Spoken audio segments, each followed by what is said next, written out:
നമുക്ക് അവിടുത്തെ ഒരു മുന്നണി ഘടകങ്ങളെ സംബന്ധിച്ച് ഒന്ന് പരിശോധിച്ചാൽ DMK നേതൃത്വം കൊടുക്കുന്ന സെക്യുലർ പ്രോഗ്രസീവ് അലയൻസ്, അതിൽ DMK 164 സീറ്റിലാണ് മത്സരിക്കുന്നത്.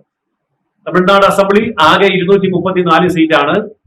അതിൽ DMK 164 seat, Congress party international Congress 28, DMDK 10 seat, VCK 8 seat, CPI 5 seat, CPIM 5 seat, MDMK 4 seat, KMDL 2 seat, IUML അതായത് ഇന്ത്യൻ യൂണിയൻ മുസ്ലിം ലീഗ് അവിടെ മത്സരിക്കുന്നുണ്ട് 2 seat, MMK 2 seat.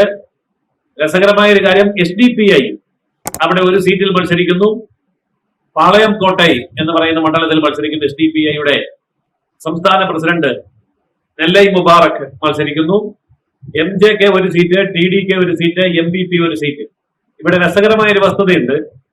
Congress, CPM, CPI, മുസ്ലിം ലീഗ്, കേരളത്തിലെ ഇത്രയും കക്ഷികൾ തമിഴ്നാട്ടില് DMK മുന്നണിയിലെ ഘടകകക്ഷികളാണ്.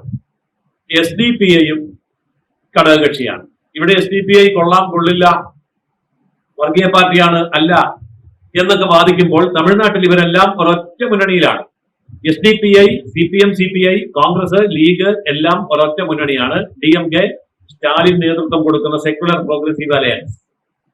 എന്നാൽ അതിനെ നേരിടുന്ന ദേശീയ ജനാധിപത്യ സഖ്യം NDA അലയൻസിൽ AIADMK 167 seat, BJP 27 seat, PMK 18 seat, MMK 11 seat, TMC 5, IJK 2, TMMK, NJP, STMK എല്ലാം ഓരോ സീറ്റ് വീതം മത്സരിക്കുന്നു.